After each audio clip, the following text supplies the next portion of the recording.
Ikkinchi jahon urushida qurbon bo'lgan vatandoshlarimiz xotirasiga bag'ishlangan asarlar adabiyotimizda salmoqli o'rin egallaydi. Ammo bu asarlar orasida ustoz Erkin Vohidovning Nido dostoni samimiy ixtirosi va kuchli ruhiy ta'siri bilan alohida ajralib turadi. Erkin Vohidov. Nido doston. Bag'ishlov. Hayqiraman tog'lar bag'ridan, gumburlagan sado keladi.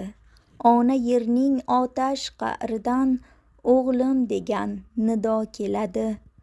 O'g'lim vujudimni chulg'ar alanga, bo'g'zimga tiqlar hayajon. Mana men, o'g'lingiz dardli olamga, sizdan tanho yodgor. So'ylang, otajon, so'ylang. Bir daqiqa quloq solayin.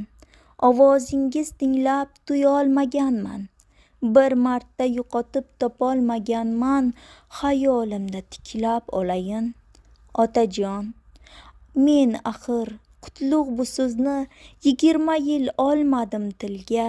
20 yil saqladim dilda. Armonli o'g'lingiz tinglaydi sizni. So'ylang, eshitaman. Vujudim tilka. Yuragimni yoqar o'tli iztirob, ammo ko'zlarimda bir tomchi yosh yo'q. Bag'rim uyib bu kun menga bermoqda azob. Sizning ko'ksingizni teshgan qora o'q. Silqib oqayotir ko'kragimda qon, qalbim o'rtamoqda so'ngsiz armonim. Yurak qonim bilan bitgan dostonim sizga bag'ishladim.